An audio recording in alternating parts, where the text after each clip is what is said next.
Oh my goodness. I don't wanna get in another podcast now. This is my reputation. I think I make girls cry. Nobody's gonna invite me to the next podcast. Okay, wait, we're gonna make this. My name is Kim Ransom, and today we are filming Fear Free Launches podcast.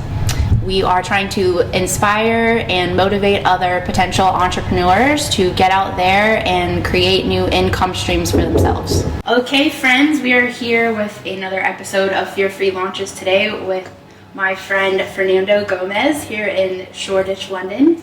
Hello, Fernando. Hello, my darling. Thank you for being here today. My pleasure. For those of you that can't see us visually, we actually are filming this for the first time ever. So we just took about 2 hours to set up a very elaborate, fancy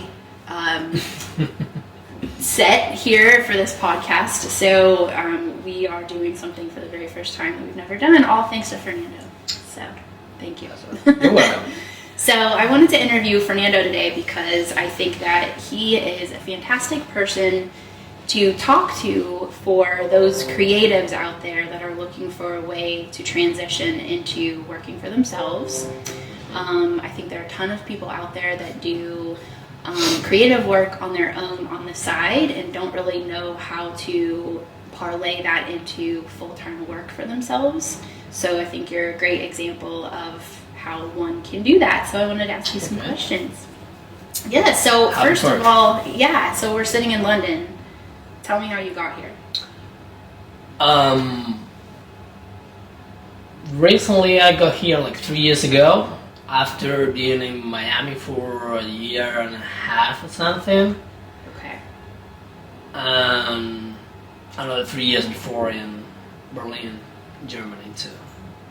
So basically I was like 9 years away from Spain. Okay, yeah, so figure it out. So you started in Spain and migrated through Berlin, Miami, and then arrived in London. In London, Sounds yeah, like. that's correct. Okay, so talk to us about how you got into content creation. Well, I start. I think everything comes around music, because on the beginning I didn't do any content creation on that side. I was doing more recording, studio work, and working with musicians, going on tour. But more in the audio side, like mixing, producing beats, and I think because of the touring and because of having another hip hop band and we producing beats and we are on the road and all that, I felt that I need to document that part, like the kind of summer memories. Yeah. Because I think that it's a cool content for me, so I think it's a cool content for other people to watch. Mm-hmm. Always I bring the perspective for the fan perspective side, at the way to create the content. In my time in Berlin, just touring with a lot of Latin bands and and a lot of reggaeton and salsa, hip hop, and all of that, I just find myself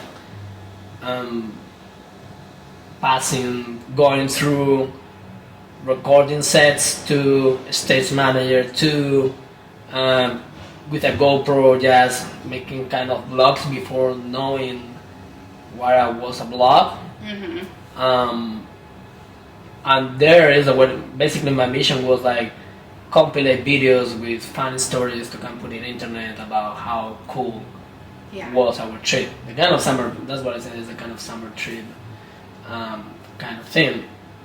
So from there, I started touring with more bands, and I started to find out that the creativity process from audio to create a song, to go on tour, and all these things was the same creative process that I was using for my videos.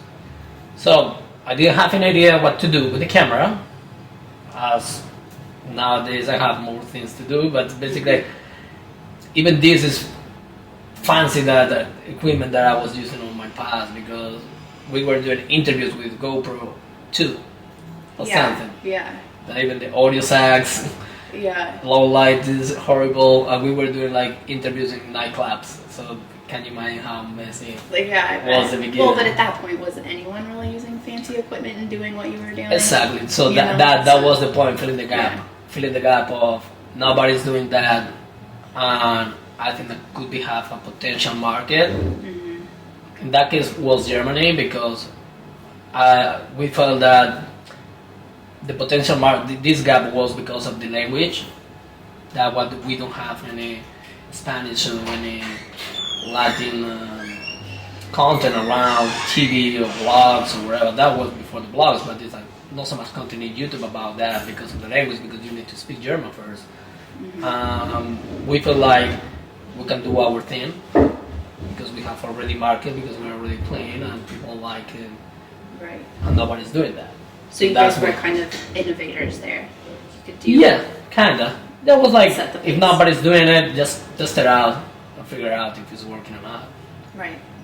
And from that, I started getting more into promoting. Basically, my beginning was like creating like a magazine for artists. So basically, just featuring different artists, because on my side, I felt like was the best way. Like today, podcast for me is the same. Like I was starting my magazine. Yeah. That was the place to bring people together in a collaboration to share experience, and at the same time, everybody is getting a win-win situation with that. So nowadays, I feel podcast is the kind of the same thing, like bringing people that you think that maybe can have something for your audience, that you feel like this is important or not. From there, just jump into Miami and start to get more professional on the field. I'm finding like people really care about video in States. They do. Exactly, but I came from a space where people even didn't think that has to pay you for. Really? Like, nobody paid for that, at least that you were a TV station. So, for example, for me, Miami was a place to rebrand my ambition and my projects, and getting into the position of that thing that everybody was telling me that it's not possible, it's not, you cannot do this or whatever. I just find people that say, yeah, go ahead, let's go. And for me, that was the oxygen. Like, just your work and your hunger and your drive is what connected you with people. Yeah. So let's back up a little bit, if you can, for our listeners. Can you give us a little bio or a little background on some of the projects you've worked on, some of the people you've worked with, just so they can orient themselves to you? Yeah, so for example, I start with the Caribbean scene, so mostly the West Indies, from scratch. Basically, nobody was. There's some people, locals, doing, covering the carnival, photography, videos, and all stuff. But definitely wasn't nobody that didn't speak English. First of all, wasn't black or wasn't Caribbean. So for me, this, instead to be a downside, was a way to market myself in this thing, because people didn't kick you out because they didn't want to. What exactly are you doing here? So I said, like, it's international something, because it's like, what, the guy has interest in that. Yeah. So basically, my point with that was to start to trying to do a documentary featuring the stuff that I see that captivate my eye, and start to Facebooking, sending messages to every promoter, DJs, Carnival Mass Band. Notting Hill Carnival here or Carnival in Brazil? This one was Carnival in Trinidad. Oh, in Trinidad, okay. And after that was Carnival in Miami, but I started to use the same pattern. Like, I started to contact everyone. I'm finding Facebook groups, I'm finding ask questions, I'm getting replying, and who is doing this thing, who want to jump in. I want to get like a video featuring different people for all of that. And after that, I end in Notting Hill Carnival, that we are almost around the corner for jumping in. So for example, that was a good part. For example, in that part, I guess that my adversity was my handicap. Like not being from Caribbean, not being West Indian, not being white, and don't speak English properly. That was my key to get into everyone, because the carnival scene is so global. During the whole year, there's already DJs playing during the whole different carnival. That is like I don't know, 20 or 10 of that during the whole year. So I think that this was my hook to another people, like this is not cyclical, only like February and gone. So basically you found your niche. Yeah. And really sorry, there are people walking in stilts outside of our window right now. Hey. So that's cool. Yeah, we have a little parade happening right here. There's more stilt walkers. So basically you found your niche and you figured out that's where you were having success, and then it sounds like you replicated it. Yeah. If I'm translating that correctly, that's kind of what I push, because it sounds like you found your niche with the Caribbean community and with Carnival videoing. I don't know if you've ever thought about that, but it sounds like that's what you did. Yeah, I mean, at the beginning I didn't have a plan, but it was just like, okay, I want to try to practice, but to get more working. videos, and potentially works. The more that you put out content and try to find your style, and I think that you have to find something that you're passionate about it, even that you lose the passion after that, that you need to reworking on that, but I felt that that was the part that I jumping in. And to be honest, that's what I did with another groups too. For example, today we can't sit down and repping the other team. I repping my other creative team too. Yeah. But it was the same pattern, and that's what it is. This is what it is for me. Internet represents opportunity. And for example, from the beginning to nowadays, that obviously my English is better than on the before, and I have more skills and I have more possibilities. I find more opportunities on the market. To be honest, I find more opportunities as an immigrant, because you have another eye. That when you are living in the same place. But this is like another topic. We could do a whole other podcast. Yeah, for sure. Okay. So talk to us a little bit about how you find your gigs now. What are your days like? I think nowadays, probably the same on the podcast or speaking or panels and all that, I find that half of your competition is working for free and the other one is charging. Because you are some kind of semi-professional or professional or top of the game of your line. But you need leverage. I think right now it's like you need to work in for free until you get the leverage to start to charging in some way. Right. At what point did you decide that you needed to start charging? Because I think a lot of people struggle with feeling that they have to provide free services for so long, and then have that inferiority complex, at some point, that they feel bad about charging X amount of dollars. I hear that all the time. And they just don't know when to flip the switch and stop doing free work. I think it's not an easy way. I think you need to find for yourself, but what I know is, even nowadays I do free work. Even the people that I know that are more successful than me still doing free work. The only point is that you need to find out. I think it's about perspective. You need to find out if you are freelancing and you are doing free work, or you are like today, it's a business opportunity to your brand, to leverage your brand. Right. Because then it's not free work. Right. Because you are getting something from there that maybe is not cash, but that doesn't mean that it's free. Right. Because maybe this opportunity is landing in another gig that you never know. So I think there is like a curve that you need to find out what exactly you can charge and you don't feel comfortable wherever. And at the same time, I would say that before charging, you need to build your portfolio. Mm-hmm.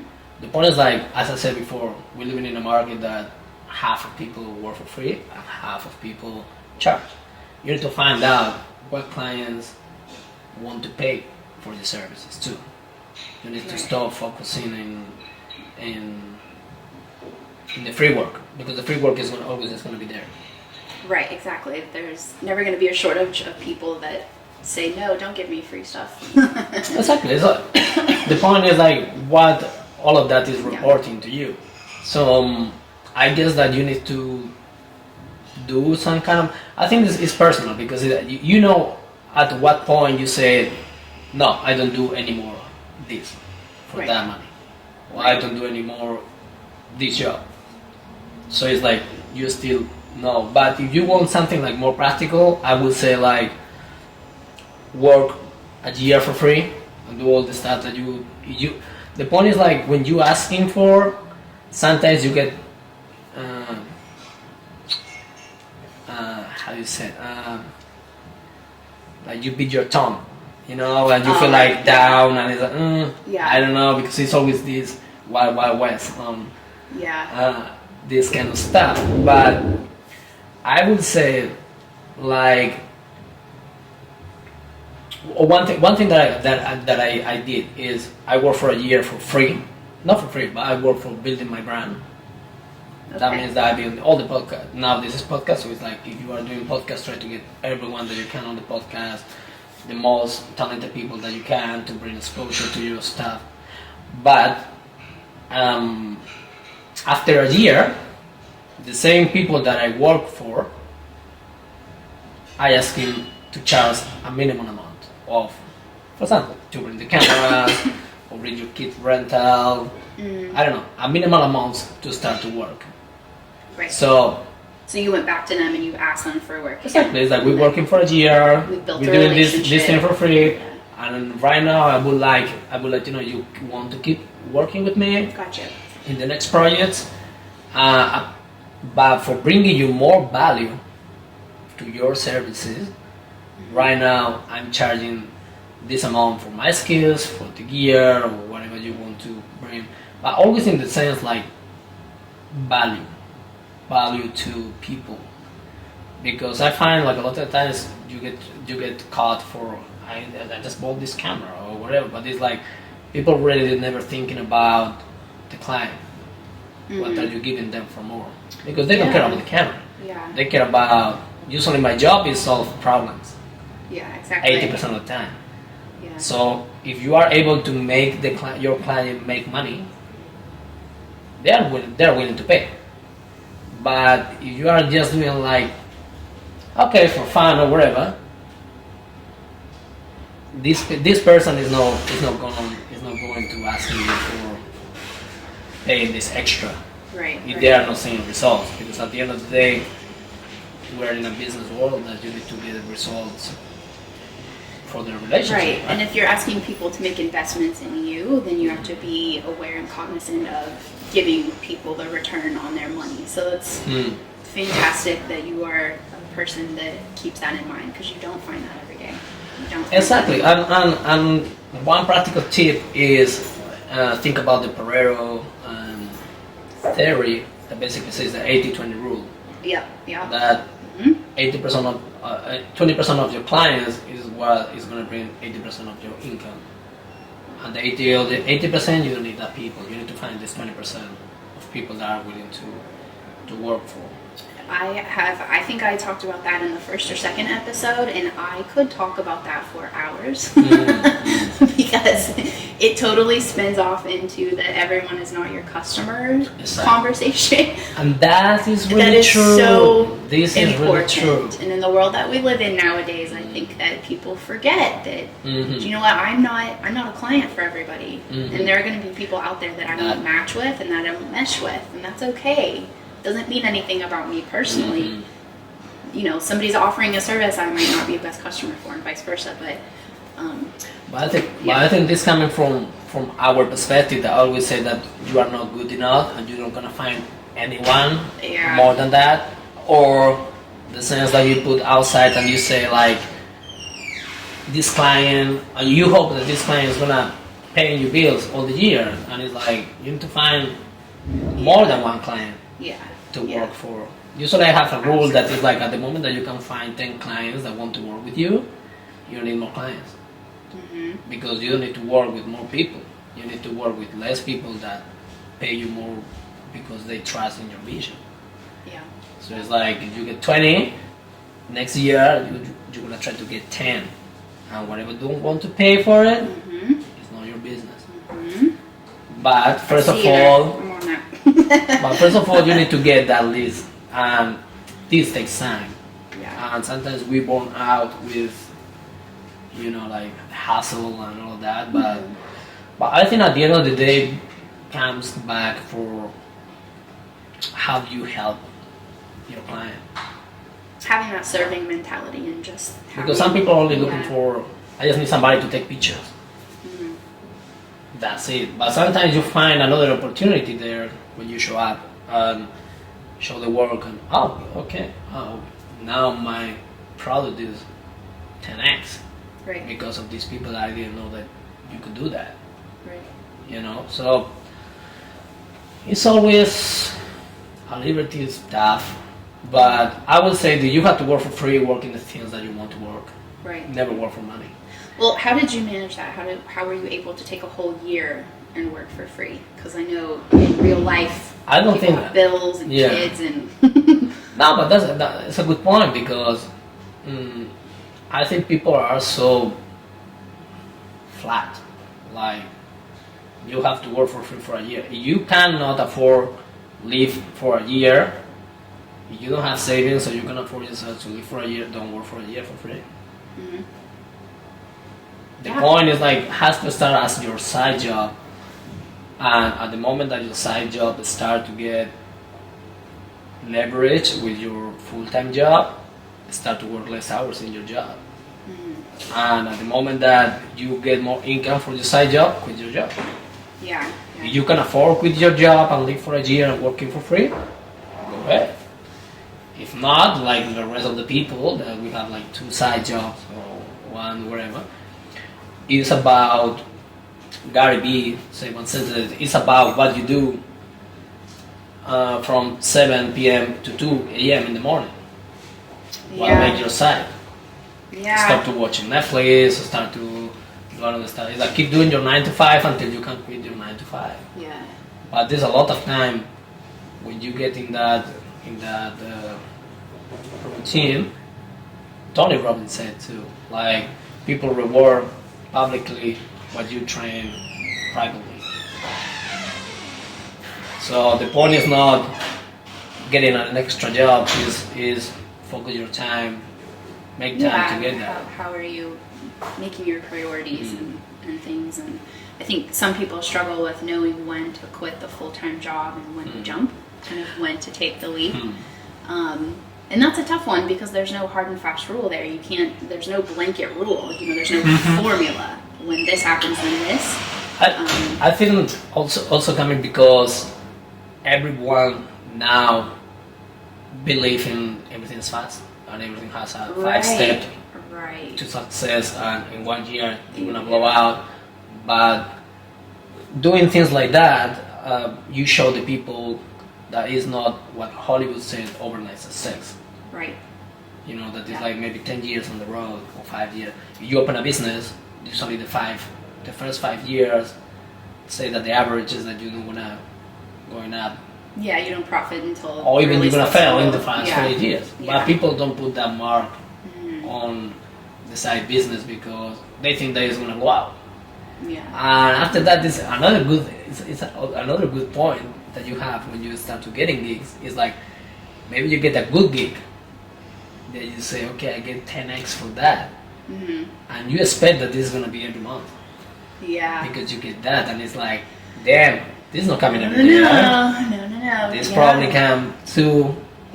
But your mind is going straight to that, and then tricking you, and frustrate you because you don't get that. false security. Yeah, actually, that brings up a good point. I think that maybe brick and mortar businesses, and then I don't know, potentially online services. Those are the majority of the people that I work with and that I run into when I'm helping them on their business. So when we sit down and we figure out how to avoid that false sense of security, we talk a lot about recurring revenue streams and how to change their business models so they can always have some sort of a minimum monthly income, or at least an easy way to budget, so they don't have that happen. They don't have to rely on that one payment of $10K and making it last for 6 months, or thinking that that's going to happen every month. So how do you work that out for yourself as a creative? How do you budget numbers wise? Like, I would say that the easiest way to don't get tricky with that is think about in a year. Don't think about monthly. Think about, okay, this year how much I made this year in income, because usually I have my like 3 months, 6 months, a year brackets, so that I can control if everything is going better, this one is going down, so I can jump in another side and keep things coming. But I would say that if you make your mark for a year, you don't frustrate yourself if this month you don't make 100 or 200, because it's a little bit like sales pitch, like you have to make this thing a month. Yeah. And that's not true. So you reverse engineering, you're looking at what you need for a year and then chopping that up to say, okay, to hit my goals for 6 months, 3 months, whatever, I need to do X, Y, and Z to make that happen. Or just check what you made last year and say, okay, if I can do 100 more, I'm winning. Right. I'm winning this year because it's progress. +1 is progress.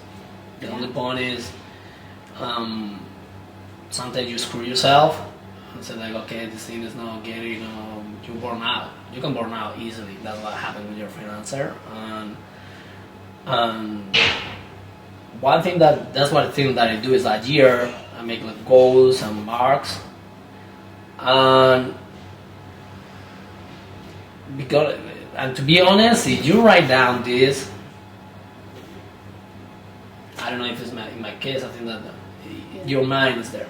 Yeah. Your mind is going there. Like, you start to, the point is like you have to write down a plan too. Like, okay, it's 10K, what I have to do. For example, I know pro funding and grants and things like that. I think that is totally it's not benefit any company. Yeah. In the sense like they just speed it up the process that is you are not learning the basics. I think nowadays we're living in a world that we celebrate fundraising, like I just fundraise $1 million and it's like after that you are not doing any sale, by the way. Yeah. So it's like you are playing with money that is not real money. Right. Because you don't have to. That's what I think maybe the good point is you need to focus on your clients, not the money. Yes. Exactly. Because this is more real. Yes. Okay, I get 4 clients more that like my work. If you focus on your work and the quality, the money comes from that. It's not vice versa. It doesn't work the other way around. Because you cannot count money in some way. But you can count like, okay, I helped 10 people this year. Right. Because after that, when you're freelancing, usually people referrals are 60% of your work or more. Yeah. So the more clients that you got, and more happy they get with you, and the more money that you make for them, the more income that you're gonna count. So, what other marketing are you doing for yourself? If you're counting on a certain percentage of word of mouth, what else are you doing to promote yourself? I always post content of my, for example, behind the scenes. I've seen for me is behind the scenes and blogs are part of my how I work, so people can watch why and a little bit reverse engineer to so how you do what you do and why is the reason because of that, using Instagram or Facebook. I don't use so much Facebook, but I think because I don't focus that much in the market. Yeah. But I get a lot of kicks, for example, from Facebook groups. It's interesting you say that. I just said today that I think Facebook in general, I feel like, is starting to take sort of a downward slope with usage, except for the group functions and the group mechanisms. I find that those are the only reasons I'm getting on Facebook anymore, both for personal reasons and for business reasons. But I feel like Facebook is taking a definite turn right now, and I mean, I think that it's becoming a kind of Google with people. You know, because the use that you use Facebook ads or target people because of the amount of data that Facebook has, can put you in the right places. But at the end of the day, one thing the business didn't think so much about it is like social media, and you have to be social. Yeah, that's a really good point. Not just Facebook ads automation whatever, and somebody can.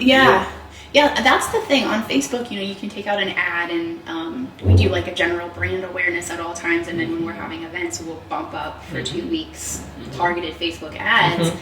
But on Facebook, I find that I really don't need to interact as much to be successful. Whereas on Instagram, when I'm selling something or building a brand, it does actually require me to talk to people.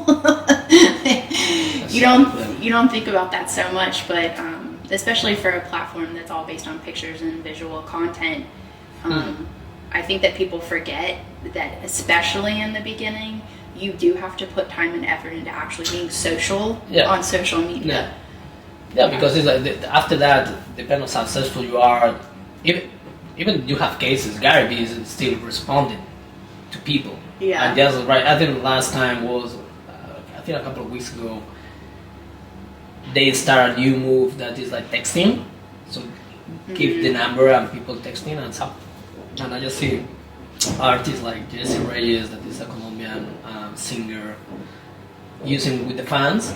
Oh, really? And I think that this is fucking interesting, that if you are a fan and you texting this number, just texting for, I don't know, some not limited amount of time, and your artist reply to you, hey, how you doing? No way that you are, for real. And it's like, send me a picture, and you can have this thing with an artist. Wow. Think about that, like, it's like kind of Instagram Live, but even more closer to that. And it's funny you say that, because in one of my business groups, they were just talking about how email marketing is pretty much going away. Excuse me. It's pretty much obsolete, and the wave of marketing is turning towards text message marketing. Yeah, I think it's a new wave. It's a new wave that is coming on that side. But I feel like everything comes down about being personal. That's what I said, that Facebook ads and these marketing tools and all that are cool to get you in front of people, but after that you have to have real talent, and your product has to suck. One of the things that I like to do with my guests is give them a little round robin. So I'm going to ask you some questions, and just quickly off the top of your brain, tell me the first thing you think of. Okay, so tell me about, over your career, this is what we're talking about here. Okay. Tell me about your scariest moment. Has to be only one word, or if you have multiple, go for it. Scariest moment? Yeah. Reach to the concert and has no batteries. SD card fails. So what do? You get there, you have no battery. Sometimes I get some other photographer that has the same battery and just hook me up. Sometimes the SD card fails, like bad data or whatever, and you get stuck on that. I would say scariest, I don't know if it's the scariest exactly, but pressure moment, when I was recording Rick Ross in Mykonos. It was a kind of 24 hours where everything goes wrong. And I think that one thing that I learned is try to keep the mindset before going to work on right?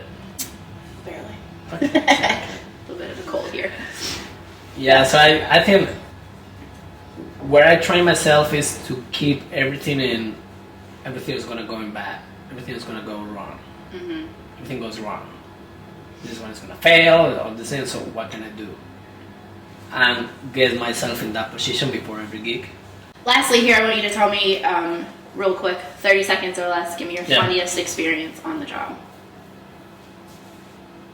A lot.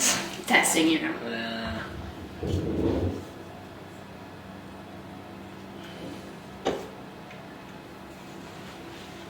I have a lot of fun experience when that's what I was talking before, when things goes wrong and it's like no way can go even that bad, and it's like something coming and it's worse, and you're like fuck's it. But something funny, well, my first time in where we see probably on Sunday for the carnival stuff is like a painting fight, like a full fight on the street with powder and paint, chocolate, and all that. And I just remember like going to there. In my first time going there was, I was super clean and everything because I didn't know what it was about the party. With my camera and everything super clean, and was the worst. Like I just came down like. Or you just like, did your stuff get trashed? Everything trashed. Oh no.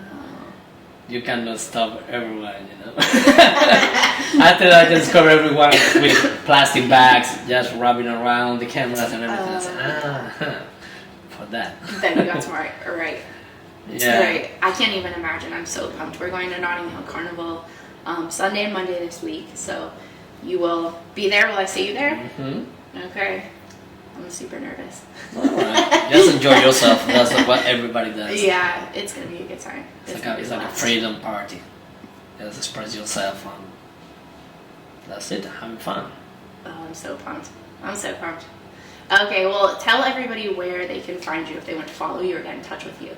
Okay, so my Instagram is eljaguartv, is ELJAGUAR TB. So basically Jaguar like the animal, and L is the Spanish part for masculine. Yes, and I'll put your information in the show notes. Exactly, so it's El Jaguar TV everywhere, in YouTube, Google, the website is eljaguartv.com too, Facebook. Are you even on Facebook? I feel like I never, maybe I've I have my Facebook page there. Yeah. I have like a newsletter too, but it's only it's only for like the carnival stuff. That's why I said, for example, for my content it's a little bit different because depending on what part, each platform works with different people that like stuff. So yeah, El Jaguar TV and everything. .com, Instagram. Okay. I'm in TikTok too. Okay. That's a new one. I'm testing yet what kind of content I can put there, but that's totally new for me, TikTok. Yeah, TikTok is the kind of for me it's a kind of the same similar vibe of Vine. Okay. Okay. So basically TikTok is people youngest from 10 to 16 or something. Okay. That they singing the songs and they all do lip syncing and all of that. But depending on the country is different. So you are in China, TikTok in China is super huge because there isn't Instagram or Facebook or YouTube because it's banned. All these apps are banned. So TikTok is like the place to be in. Got it. And you made it in TikTok in China, you made it for life. That's one time. You need to, it's done powerful, but you need to be in China. Because if you are here in the UK, it's TikTok UK, and if you are in the States, it's TikTok US. But there is this is a huge market for this kind of target. So you want to show your songs, so people want to learn. Probably it's a good place for artists or jokes, as out of pranks, people doing pranks and all that. So it's a kind of social place in that kind of way. Got it. I'm still testing. I'm still testing on that. Yeah, you have to do that before you hop on. Always, for sure. Always test for yourself before you only find the way that you feel that it's working. Absolutely.